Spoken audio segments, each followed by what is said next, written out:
First of all, I would like to thank Congress President Shri Mallikarjun Kharge ji, CPP Chairperson Srimati Sonia Gandhi ji, LOP Lok Sabha Shri Rahul Gandhi ji, AICC GSO K.C. Venugopal ji, AICC GS in charge of Assam Shri Jitendra Singh ji, for bestowing me with the responsibility to lead the Assam Pradesh Congress Committee in Assam, and my best wishes to my new colleagues in the Pradesh Congress Committee, and also my best wishes to the outgoing President Shri Bhupen Bora for having done a fantastic job as the party president for the past 4 years.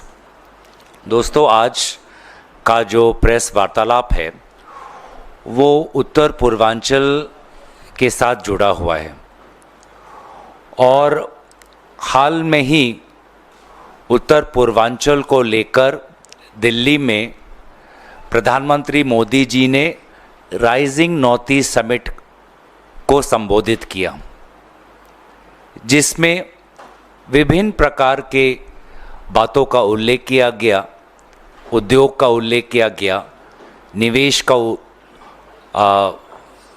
विवरण किया गया, लेकिन ये सब ज़मीनी हालात से परे हैं। ज़मीनी हालात विशेष रूप से उत्तर पूर्वांचल की बहुत ही चिंताजनक है। आज दो बड़े बीमारियों ने उत्तर पूर्वांचल को जकड़ रखा है। पहला है अवैध कोयला और दूसरा है नशीली पदार्थ, नारकोटिक्स। अब मैं कुछ बातें आपके सामने रखूंगा जिससे साफ साफ पता चलता है कि बीजेपी के छत्रछाया में उत्तर पूर्वांचल किस प्रकार से अवैध कोयला और नशीली पदार्थों का अवैध व्यापार का एक हब बन चुका है। शुरुआत करूंगा कोयला से, और बहुत ही एक विचित्र काम इस साल के अप्रैल महीने में हुआ। 24 तारीख को ईडी ने विभिन्न जगहों पर छापे मारे। वे हैं जगदीगितिम, नौगाल बिब्रा, जडुगोफा, मार्गरीटा, गुवाहाटी। ये स्थान मेघालय और गुवाहाटी में हैं। और ये छापे मारने के बाद उन्होंने मतलब ईडी ने 25 तारीख को एक प्रेस रिलीज जारी की। इस प्रेस रिलीज में किस प्रकार का अवैध कोयला का एक सिंडिकेट नेक्सस मेघालय असम में चल रहा है उसका विवरण ईडी ने किया है। सिंडिकेट शब्द का इस्तेमाल तक उन्होंने किया है। अपने प्रेस रिलीज में उन्होंने कहा कि ED investigation further revealed that a syndicate having persons from Meghalaya and Assam is in charge of ensuring that the trucks containing illegal coal clear the borders of Meghalaya and enter into Assam without any checking, restrictions, where papers were prepared to show this as legally mined coal. The syndicate used to charge rupees 1.27 lakh to rupees 1.5 lakh per truck from the mine owners in the name of commission patronage in cash. The illegal mine coal was stored at depots located at Jogiofa in Assam. In a subsequent para, it further states,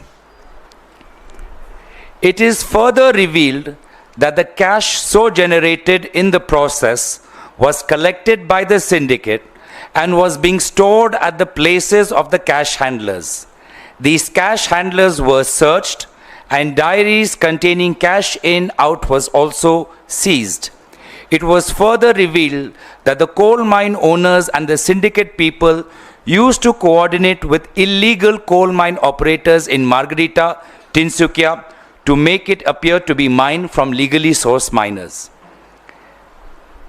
Last May, during the search, cash of rupees 1.58 crore, digital devices like laptops, mobile phones, and 2 high-end vehicles suspected to be purchased out of the proceeds of crime was seized. तो हमने तो सबसे पहले स्वागत किया, क्योंकि यही बातें बार बार कांग्रेस पार्टी उठाती रही है कि अवैध कोयला का धंधा चल रहा है।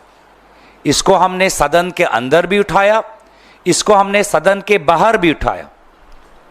तो प्लेजेंटली सरप्राइज्ड कि ईडी ने ऐसा काम किया, हमने इसका स्वागत किया, क्योंकि ये बातें असम के मुख्यमंत्री के बातों को झूठा साबित किया।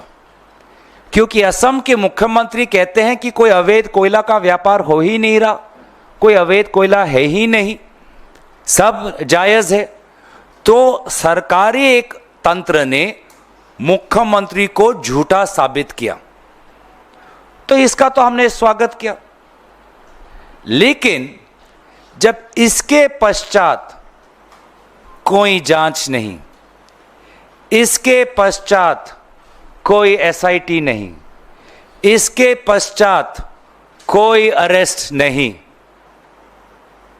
तब हमारा संदेह ईडी की तरफ भी गया कि क्या ईडी वास्तव में लोगों को गिरफ्तार करना चाहती है, या जब उन्होंने कहा during the search cash of rupees 1.58 crore was seized, वहीं तक उनका काम सीमित हो गया।